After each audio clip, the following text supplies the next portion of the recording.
Publik heboh karena mata ajar atau mata kuliah Pancasila dan Bahasa Indonesia hilang dari Standar Pendidikan Nasional untuk Jenjang Pendidikan Tinggi versi PP nomor 57 tahun 2021. Merespon itu, Menteri Nadiem Makarim menyurati Presiden untuk membuat PP baru yang merevisi PP tersebut. Pertanyaannya, ketika satu PP menyangkut pendidikan, siapa yang menyusun? Kenapa seorang Mendikbud menyurati Presiden terkait dengan itu? Bukankah ini merupakan ranahnya sendiri?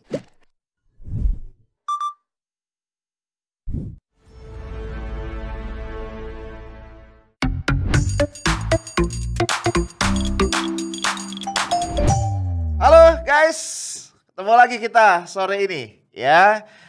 Menjelang buka puasa nih bro ya, hitung-hitung ngabuburit deh, kita ngobrol-ngobrol santai dan kita nongkrong lagi di Coffee Break ya, edisi hari Senin 19 April 2021 ya. Gue ingetin ya, walaupun namanya Coffee Break jangan buru-buru ya. Ntar lu batal lagi gara-gara gue ya. Nah ini masuk minggu yang baru, jadi semangat baru nih ya, banyak target-target yang kita semua harus kejar. Nah bro, sore ini gue pengen ngajak lu ngobrol-ngobrol tentang Mas Menteri nih, Nadiem Makarim. Ya, memang banyak suara-suara yang mengatakan, wah Nadiem ini layak untuk di reshuffle. Kalau memang Pak Jokowi jadi melakukan reshuffle kabinet ya, isunya kan sudah merebak dari minggu lalu. Gara-gara Ali Mukhtar Ngabalin bilang katanya insya Allah minggu ini, maksudnya minggu lalu ya, itu akan dilakukan reshuffle kabinet. Ya. Banyak alasan ya. Ada yang bilang bahwa Nadiem Makarim ini sering membuat kegaduhan yang nggak penting. Ya mungkin salah satunya kalau lu ingat ya ada kasus seragam siswi ya SMK di Padang yang itu diangkat oleh Nadiem ke level nasional, kemudian membuahkan SKB 3 menteri. Emang aduh luar biasa ya Mas Menteri kita ini, membuat sensasi. Lah tapi gue nggak pengen ngomong tentang itu ya. Belakangan ini kan rame mengenai tanda kutip ya hilangnya ya Pancasila dan juga bahasa Indonesia dari Standar Pendidikan Nasional yang diatur di dalam PP nomor 57 tahun 2021, peraturan pemerintah ya. Kita tahu bahwa peraturan pemerintah itu adalah perangkat aturan perundang-undangan di bawah undang-undang ya guys, yang biasanya atau lazimnya dibuat sebagai upaya untuk menurunkan atau menerapkan undang-undang, kira-kira begitu ya.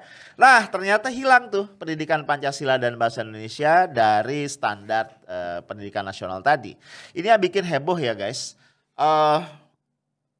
Pusat Studi Pancasila di Yogyakarta di UGM itu juga sudah protes. Bahkan belakangan gue baca Ketua MPR RI Pak Ahmad Basyarah juga menyampaikan keberatannya, ya menegur lah kira-kira begitu. Lah, tapi satu yang menarik buat gue ya, ini kan serius ya kalau betul terjadi begitu. Ya, kalau betul terjadi penghilangan Pancasila dan bahasa Indonesia ya dari Standar Pendidikan Nasional, dari mata kuliah wajib ya di perguruan tinggi, ini jelas hal yang serius. Namun seperti biasa ya, Mas Menteri kita nanggepinnya santuy aja. Ya cukup dengan posting sebuah video, ya kita lihat dulu videonya. Assalamualaikum warahmatullahi wabarakatuh. Ini saya Mendikbud Nadiem Makarim ingin menjelaskan perihal mengenai PP nomor 57 tahun 2021 yang baru saja keluar. Kami dan pemerintah mengeluarkan PP nomor 57 ini untuk preparasi untuk asesmen nasional yang akan dilakukan di bulan September. Tidak ada maksud sama sekali untuk merubah muatan wajib sama sekali maupun mata kuliah wajib di perguruan tinggi. Namun di dalam PP tersebut yang merujuk pada Undang-Undang nomor 20 tahun 2003 tentang Sisdiknas, menjelaskan dan mengulang substansi kurikulum wajib, muatan kurikulum wajib, persis sama seperti undang-undang tersebut. Masalahnya adalah tidak secara eksplisit di dalam PP tersebut mengenai Undang-Undang nomor 12 tahun 2012, yaitu Undang-Undang Dikti, di mana ada mata kuliah wajib Pancasila, Bahasa Indonesia, dan selanjutnya. Jadi ada mispersepsi dari masyarakat bahwa dengan adanya PP ini, mata pelajaran Pancasila dan Bahasa Indonesia itu dikeluarkan dan bukan lagi menjadi muatan mata kuliah wajib di pendidikan tinggi. Nah, ini adalah mispersepsi yang akan segera kita luruskan. Kami di Kemendikbud akan segera mengajukan revisi daripada PP SMP ini terkait substansi kurikulum wajib agar tidak ada mispersepsi lagi. Pancasila dan bahasa Indonesia akan selalu menjadi muatan wajib di dalam sistem pendidikan kita, dan itu terlihat daripada seluruh objektif daripada program Merdeka Belajar, yaitu menggunakan profil pelajar Pancasila sebagai tujuan akhir daripada transformasi pendidikan. Jadi malah pengenalan Pancasila, pemahaman dan aplikasi daripada Pancasila menjadi pilar utama daripada transformasi pendidikan kita. Saya mengucapkan terima kasih atas atensi dari masyarakat dan memohon restu agar proses harmonisasi beserta kementerian lain terkait revisi PP nomor 57 ini bisa berjalan dengan lancar. Terima kasih. Wassalamualaikum warahmatullahi wabarakatuh. Nah, guys, kemudian juga gue baca ya, ada satu berita yang mengatakan bahwa Mas Menteri ini menyurati Presiden Jokowi mengajukan permohonan agar PP nomor 57 itu direvisi. Jadi permohonannya untuk menerbitkan kembali sebuah PP yang isinya merevisi PP nomor 57 sehingga tadi Pancasila dan bahasa Indonesia dimasukkan secara eksplisit ya sebagai mata kuliah wajib, mata ajar wajib di jenjang perguruan tinggi. Ya kalau dikoreksi sih alhamdulillah ya, karena gua nggak ngebayangin ini negara mau bawa kemana pendidikan generasi mudanya kalau tadi dua mata kuliah atau dua mata ajar tadi hilang ya. Cuma poin gua adalah satu, aneh banget ya Mendikbud menyurati presiden agar PP-nya diubah. Padahal ini PP tentang pendidikan yang merupakan ranah dia sendiri. Pertanyaan gua adalah emang yang bikin PP siapa? Ini logika gue ya, kalau PP itu menyangkut pendidikan dan kebudayaan, maka kira-kira mekanismenya ya draft atau naskah PP itu akan datang dari Kemendikbud. Ya kan begitu kan? Akan datang dari Kemendikbud, diajukan ya mungkin diolah bersama dengan Menteri Hukum dan HAM, Sekretariat Negara gitu ya, dan pada akhirnya akan difinalisasi dalam bentuk ditandatangani oleh Presiden, diundangkan kemudian kembali oleh Menkumham. Jadi substansinya dari Kemendikbud gitu loh. Lah pertanyaannya, lo kenapa dia yang nyuratin presiden kemudian untuk membuat PP baru? Pertanyaan gue adalah sebelumnya yang bikin siapa gitu. Nangkep ya maksud gue, jadi gak logis nih ya proses pembuatan aturan ini jadi gak masuk akal. Masih yang bikin kementerian lain ya pasti dia lah ya kan, pasti Nadiem sendiri yang bikin gitu. Jadi ketika Nadiem tadi lu dengar di videonya gitu ya, sampai kapanpun tidak pernah ada niat ya untuk menghilangkan tadi Pancasila dan bahasa Indonesia dari kurikulum pendidikan kita. Nah terus kenapa jadi hilang gitu? Jadi menurut gua nggak masuk akal ya Nadiem sebagai Menteri Pendidikan dan Kebudayaan menyurati Presiden ya terkait PP mengenai pendidikan yang itu dia susun sendiri draftnya. Kenapa dia nggak menyurati diri sendiri aja ya? Itu satu. Nah yang kedua sorotan gua adalah kayaknya kita tuh kok jadi bercanda ya dalam mengelola negara. Dan ini bukan sekali ya. Ya gue maksud bercanda itu apa? Kayaknya mengeluarkan satu aturan ya. Aturan formal nih bagian dari tata aturan perundang-undangan itu nggak dipikirkan dengan serius. Ya, nggak ada governance ya, ketatalaksanaan atau tata kelola yang benar gitu loh. Sehingga kayak bercanda ya. Diluncurkan, ada masalah nih publik. Ya berbagai organisasi terkait misalnya menyoroti gitu kan, kemudian oh ya udah ubah aja gitu. Jorok banget ya. Perasaan gue dulu waktu SMA gue jadi ketua OSIS ya, gak gitu amat gitu ya. Aduh ya jorok bener. Ya, bikin aturan lemparkan, ada polemik ya udah ditarik lagi. Nah kenapa gue agak kesel ya di bab ini, karena ini bukan sekali doang loh Nadiem nih ya. Sebelumnya kan lu tahu ya ketika merumuskan roadmap pendidikan Indonesia gitu kan. Nah di situ ada visi pendidikan nasional. Ribut kan masyarakat, publik, ormas-ormas keagamaan, Muhammadiyah salah satunya. Kenapa? Karena frasa agama itu hilang dari visi pendidikan kita.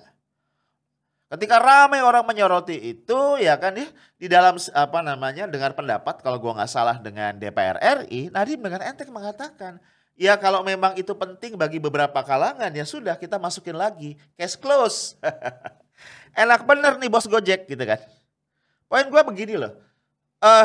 Berarti kalau dia mengatakan frase itu penting buat beberapa kalangan yang udah dimasukin lagi, pertanyaannya buat dia penting nggak? Ya. Ya buat gue sangat serius ya kalau bagi seorang Menteri Pendidikan dan Kebudayaan, agama itu nggak penting masuk di dalam visi pendidikan. Dan menurut gue sikapnya sangat-sangat menggampangkan dan tidak layak bagi seorang menteri yang mengurusi cetak biru blueprint ya dari isi kepala anak Indonesia masa depan. Iya kan? Menteri Pendidikan dan Kebudayaan kan itu ya. Dia menyusun cetak biru blueprint dari bagaimana kepala anak Indonesia itu akan kita isi dalam respon masa depan. Nah, tapi bro, akhirnya mau nggak mau ya. Kalau gue runut ke belakang, gue lihat beberapa fakta, gue harus akui bahwa cara kerja yang jorok ini ya, ini nggak khas Nadiem Makarim. Bukan hanya Mas Menteri yang kayak begini. Ini merupakan corak umum dari pemerintahan kita di bawah kepemimpinan Pak Jokowi. Begitu banyak kebijakan tadi dilontarkan begitu tanpa pertimbangan matang, ya bisa jadi draftingnya juga nggak benar ya. Kemudian terjadilah kekisruhan. Ya, lu inget lah ya, terlepas dari substance-nya yang memang kontroversial. Bagaimana finalisasi ya, proses finalisasi dari Omnibus Law Undang-Undang Cipta Kerja. Ya kalau lu flashback lagi, itu data digitalnya atau jejak digitalnya banyak banget.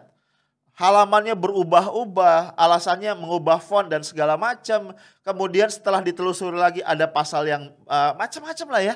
Pasal yang berubah, pasal yang hilang, macam-macam lah. Panjang banget ceritanya. Ya, gue udah gak inget ya, saking itu berganti beberapa kali versinya.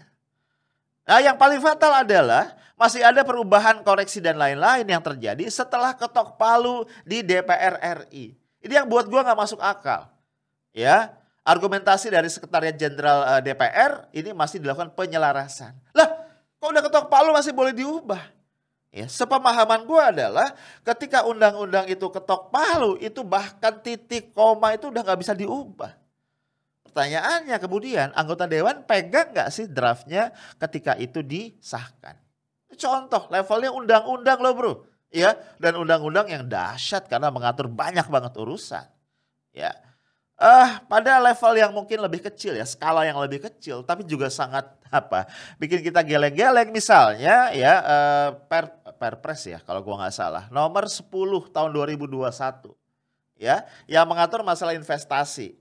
Kita tahu bikin rame adalah lampiran ketiganya kan, yang bicara membuka peluang investasi di industri miras. Ya dari mulai industri industri besar ya, UMKM juga bahkan sampai kaki lima. Itu rame kan, gue pernah bahas juga di podcast gue. Ya lo lihat lagi nih thumbnailnya. Nah kemudian setelah rame begitu, Wapres ngomong ya kan, dia kaget kan, katanya sebelumnya nggak dilibatkan ya.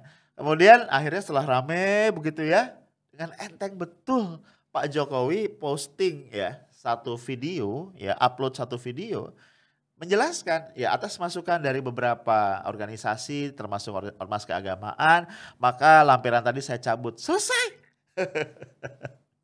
Gak tahu ya, gue tidak mendengar diterbitkan Perpres baru untuk mengganti Perpres tadi. Karena logika gue di dalam mengelola kehidupan bernegara ya, governance yang benar adalah satu aturan itu hanya bisa dicabut dengan aturan yang setara setidaknya. Ya, jadi kalau Perpres jadi Perpres lagi. Gue nggak dengar sih ada Perpres yang diterbitkan untuk itu, untuk mencabut tadi Perpres itu. Karena lampiran itu kan bagian integral dari Perpresnya. Jorok banget cara kita, kayak bercanda, ya. Demikian juga di bentuk-bentuk yang lain. Misalnya import beras ya kan, rakyat dibuat bingung. Import nggak import, akhirnya nggak import. Again solusinya presiden upload video, ya kan? Apalagi ya selain mudik, ya lu jangan lupa ya, bahwa sebelumnya Menteri Perhubungan sudah mengatakan pemerintah tidak melarang mudik tahun 2021 ya. Lu lihat lagi nih beberapa berita atau berita terkait dengan itu. Kemudian dibantah sama jubir Satgas. Belum pernah dibahas tuh ya, pemerintah belum memutuskan gitu kan. Udah dong ya, rakyat mulai seneng, oh bisa mudik nih. Tiba-tiba pemerintah bilang gak boleh, keputusannya firm gak boleh ya. Bahkan tanggal 6 sampai tanggal 17 Mei 2021 seluruh moda transportasi darat, laut, udara tidak boleh beroperasi. Pusing kan rakyat, aduh gitu kan, tadi katanya gak dilarang, sekarang jadi dilarang. Yang lebih kacau lagi kemudian Korlantas Polri mengatakan ya, kalau begitu, kalau mudik sebelum tanggal 6 boleh dan kami akan perlancar arusnya gitu. Tiba-tiba diralat lagi nggak boleh. Lah kan. Lah bro, jadi dari situ gua ngeliat ya, ibarat satu orkestra ini berantakan. Berantakan. Ya. Kalau satu orkestra itu berantakan, menurut gua kemungkinannya kan 3. Satu, memang pemainnya, para pemain musik di orkestra itu tidak kompeten, tidak menguasai alat musik masing-masing, nggak bisa baca partitur. Itu satu. Yang kedua, partiturnya ngaco, ya nggak sinkron atau nggak ada, atau para pemain ini tidak menggunakan atau merujuk partitur yang sama. Ya, itu yang kedua. Jadi masalah pada partitur. Bisa partiturnya ngaco, partiturnya beda-beda, atau partiturnya nggak ada. Gitu loh. Yang ketiga, sangat mungkin juga kenapa kacau orkestranya karena tadi dirigennya ngaco gitu loh. Nah ini menurut gue yang kalau terus-terus begini, ini sama aja pemerintah dengan sengaja ya itu merusak trust masyarakat. Nah wajar kalau kemudian ya pemerintah ada isu reshuffle segala macam orang bilang EGP ya. Gua nggak mau nebak-nebak apa yang terjadi sebenarnya di kabinet ya. Gua nggak mau nebak-nebak. Cuman gue pengen mengatakan kalau negara diatur ya dengan cara-cara yang jorok seperti ini, kita susah membayangkan ya akan seperti apa negara ini di hari-hari berikutnya. Itu aja dari gua, Seta Smart and Professional. Assalamualaikum warahmatullahi wabarakatuh.